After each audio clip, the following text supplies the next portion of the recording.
Bathsheba, an enigmatic figure of great beauty, has roots deeply intertwined with the history of Israel.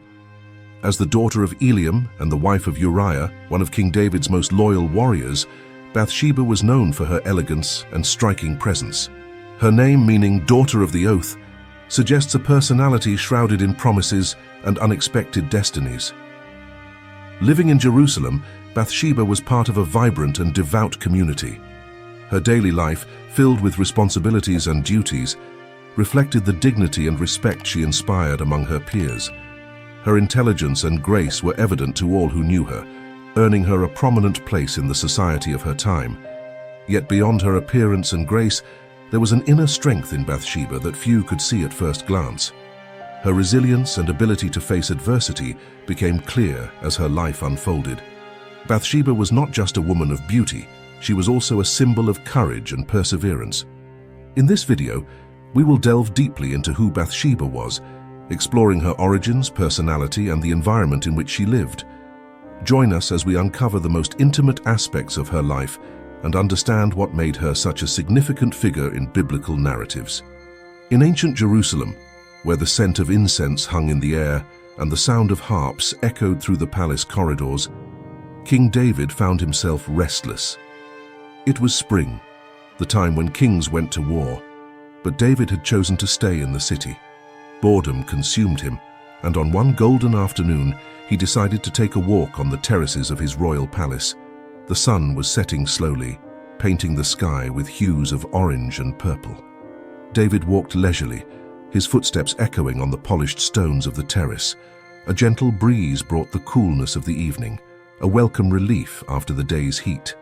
He paused for a moment, leaning on the terrace wall, his eyes wandering over the cityscape below. It was then that something caught his eye. In a nearby garden, partially hidden by a row of cypress trees, a woman was bathing. The setting sun bathed her skin in a golden glow, highlighting every curve of her body. David was transfixed, unable to look away. She was stunningly beautiful, unlike any other he had seen in his kingdom. Intrigued and captivated, David called one of his servants. "Who is that woman?" he asked, his voice betraying a mix of curiosity and desire. The servant, noticing the king's interest, quickly sought out the information. Minutes later, he returned with the answer, "She is Bathsheba, daughter of Eliam and wife of Uriah the Hittite." Uriah's name was familiar to David. He was one of his most loyal soldiers, known for his bravery and dedication. At that moment, Uriah was far away, fighting in the king's wars. David knew he should banish thoughts of this woman to respect the sacred bonds of marriage. But the desire ignited in his heart was like an uncontrollable flame. With a racing heart and a mind clouded by sudden passion, David made a decision that would alter the course of many lives. He turned to the servant and, with a firm voice, ordered, "Bring her to me." The servant hesitated for a moment, aware of the implications of such a command, but dared not question the king's orders. He quickly left, leaving David alone with his tumultuous thoughts and growing desire. Night fell over Jerusalem as David's messengers arrived at Bathsheba's house. The air was thick with anticipation and apprehension. With low voices and furtive glances, they conveyed the king's invitation, or rather, summons. Bathsheba, surprised and perhaps a bit apprehensive, had no choice but to obey the royal command. As she walked through the palace corridors, Bathsheba felt the weight of the gazes upon her. Servants and courtiers whispered, curious about the presence of this unknown woman in the royal quarters. The sound of her footsteps echoed off the stone walls, marking the cadence of her journey to the encounter that would forever change her life. David waited in his private chambers, his heart pounding in his chest. When Bathsheba entered, the torchlight danced on her skin, enhancing her beauty even more. The king was momentarily speechless, absorbing the sight of the woman who had occupied his thoughts since that afternoon on the terrace. The initial conversation was tense, laden with unspoken meanings. David, accustomed to commanding armies and governing a nation, found himself struggling to find the right words. Bathsheba, for her part, maintained a respectful posture, though her eyes revealed a mix of curiosity and apprehension. As the night wore on, the barriers between them began to dissolve. Wine flowed freely, relaxing their inhibitions. David shared stories of his battles and his musical compositions, charming Bathsheba with his charisma and power. She, in turn, revealed herself to be an attentive listener and intelligent conversationalist, further captivating the king's interest. The attraction between them was palpable, growing with each passing moment. In a moment of abandon, ignoring the consequences of their actions, David and Bathsheba gave in to the passion that consumed them. The night wrapped them in its cloak of secrets as they lost themselves in each other, momentarily forgetting the world beyond those walls. Weeks passed since that fateful night at the palace. Bathsheba returned to her daily life, but something had changed. She felt different, her mind constantly replaying the moments shared with the king. However, one morning a new sensation overcame her, a sudden nausea and a feeling of dizziness that she couldn't ignore. With a racing heart, Bathsheba began to count the days since her last menstrual cycle. The realization hit her like lightning. She was late. Her hands trembled as she tried to process the implications of this discovery. Deep down, she knew she was carrying the king's child. Fear and anxiety gripped Bathsheba. Her husband Uriah was still away, fighting in David's wars. There was no way to hide the truth. The pregnancy would be evident before Uriah returned. She spent sleepless nights imagining the consequences of her actions, the judgment of society, and the wrath of her husband. After days of internal agony, Bathsheba made a difficult decision. She had to inform David. With trembling legs, she made her way to the palace, each step feeling heavier than the last. The guards, recognizing her, allowed her entry without question, heightening her apprehension. David received the news with mixed emotions, surprise, concern, and perhaps a hint of joy that he quickly suppressed. The king immediately grasped the gravity of the situation. A child conceived out of wedlock, especially with the wife of one of his most loyal soldiers, could trigger a scandal of catastrophic proportions. The silence that followed Bathsheba's revelation was deafening. David paced his chambers, his mind racing to find a solution. He knew he had to act quickly to protect not only his reputation, but also the lives of Bathsheba and the child she carried. With determination in his eyes, David began to devise a plan, unaware of the far-reaching consequences his next actions would bring. In a state of turmoil, David summoned his closest advisors. Under the pretext of seeking information about the war, he ordered that Uriah be brought back to Jerusalem immediately. The plan was simple, or so the king thought. Uriah would return, spend the night with his wife, and thus Bathsheba's pregnancy could be attributed to him. Days later, Uriah arrived in the city, covered in road dust and exhausted from battle. David received him with honors, asking about the progress of the war and the welfare of the troops. The loyal soldier, unaware of the king's true intentions, responded with precise details, his devotion to duty evident in every word. At the end of the meeting, David, with a benevolent smile, told Uriah, "Go down to your house, wash your feet, and rest." The king even sent a gift to Uriah's house, hoping to create an atmosphere conducive to a night of intimacy between the couple. David watched Uriah leave, confident that his plan would work. However, the next morning, David was informed that Uriah had not gone home. Intrigued and worried, the king summoned the soldier back to the palace. "Why didn't you go down to your house?" David asked, barely concealing his anxiety. Uriah's response caught him by surprise. With a firm voice and determined look, Uriah replied, "The ark, Israel and Judah dwell in tents, and my lord Joab and the servants of my lord are encamped in the open fields. Should I then go to my house to eat and drink and lie with my wife? As surely as you live, I will not do such a thing." Uriah's integrity and sense of duty were unwavering. Realizing that his initial plan had failed, David decided to try a new approach. He invited Uriah to dine with him, determined to make him drink until he was drunk. The king hoped that, with his senses dulled by alcohol, Uriah would finally relent and return home. But even in this state, the soldier's loyalty prevailed. For the second consecutive night, Uriah slept at the entrance of the palace with the king's other servants, frustrating David's plans once again.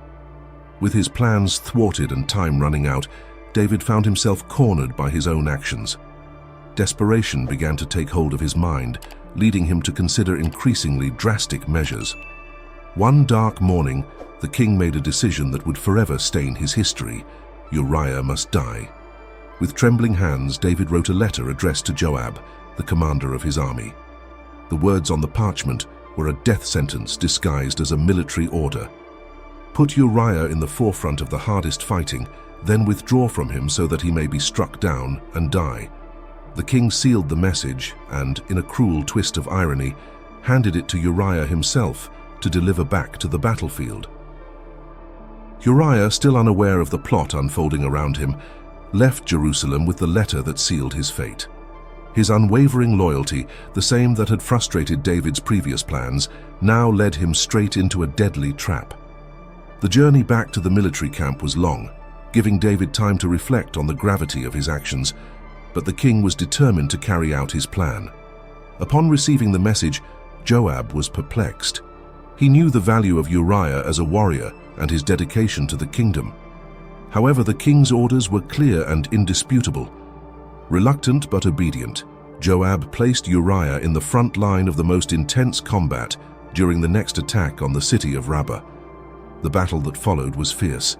The sound of clashing swords and war cries echoed across the field.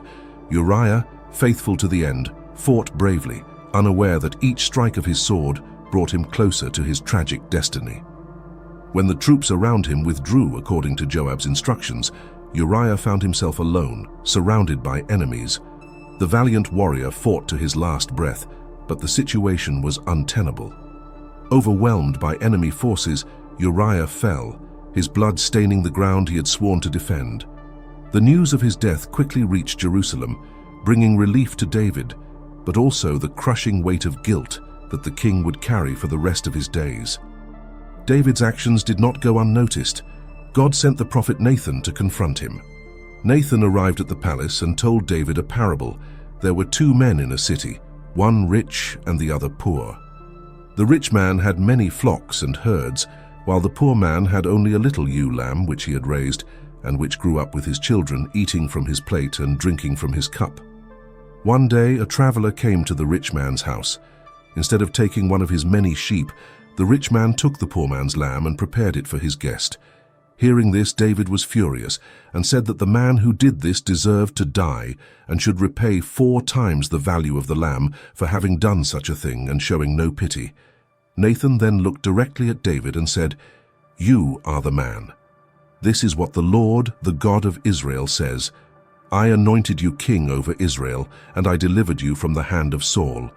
I gave your master's house to you and your master's wives into your arms.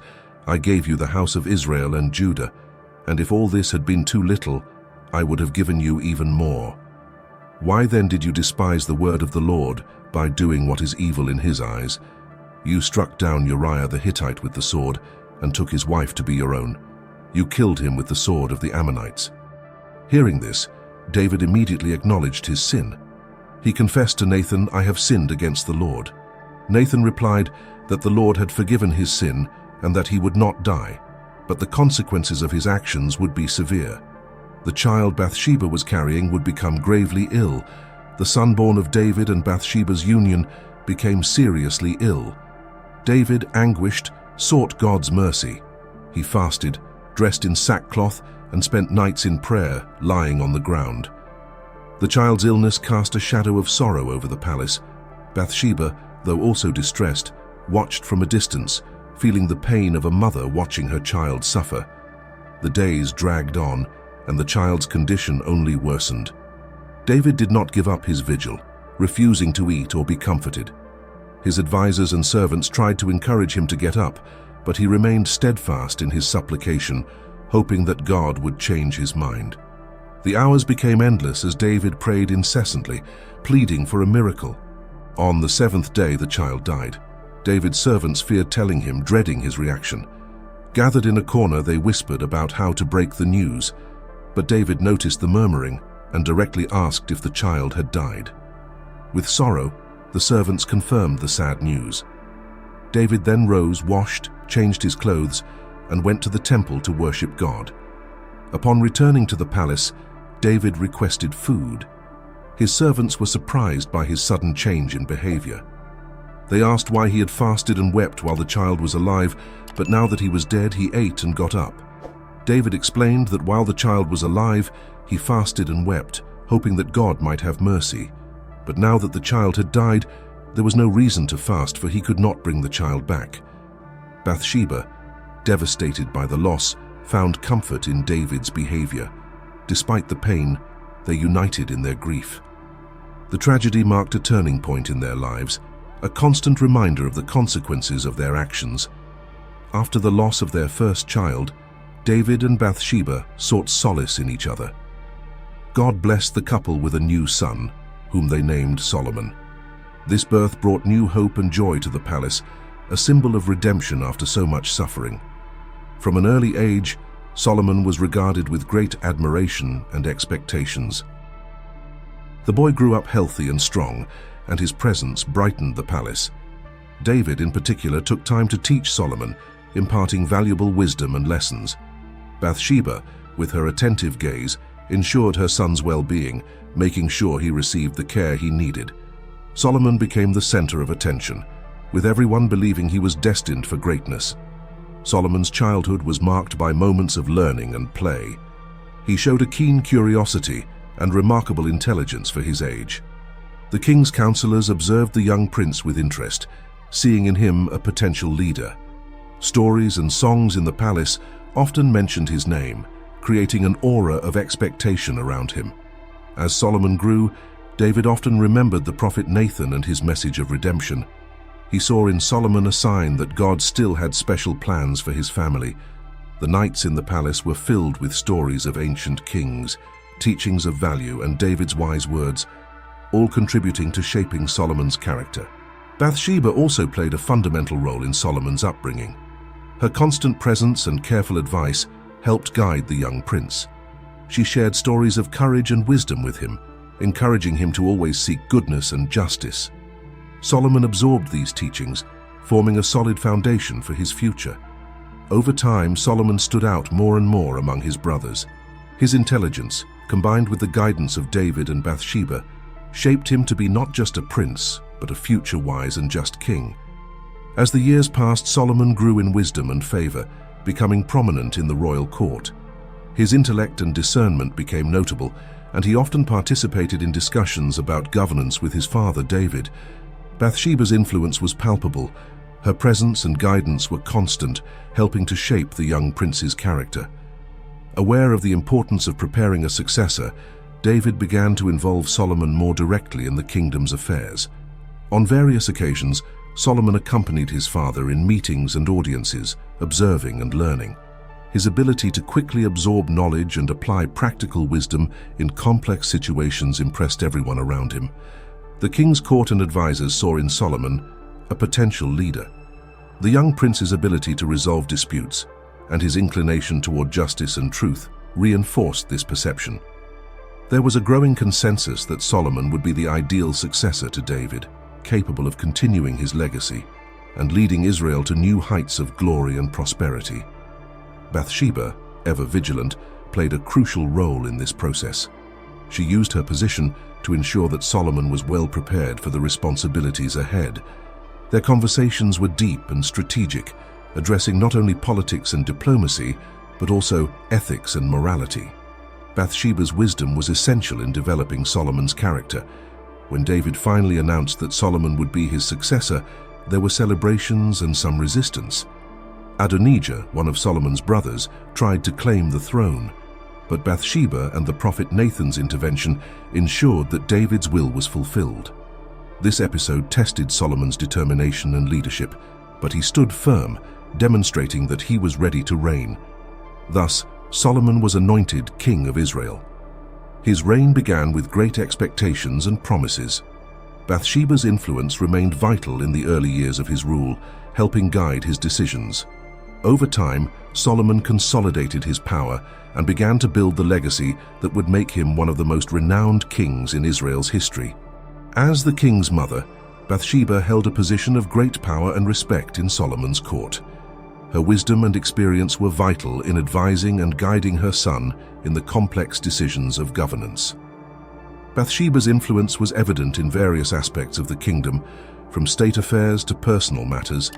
Early in Solomon's reign, Bathsheba stayed by his side, ensuring he had the support needed to face the challenges of being a young king. She actively participated in palace discussions, offering strategic and prudent advice. Her voice was heard and respected, not only by Solomon, but also by the kingdom's advisors and leaders. In addition to her political role, Bathsheba also safeguarded Solomon's moral integrity. She constantly reminded him of David's teachings and the principles that should guide a just king. Her words and guidance helped shape Solomon's character, influencing his decisions and actions.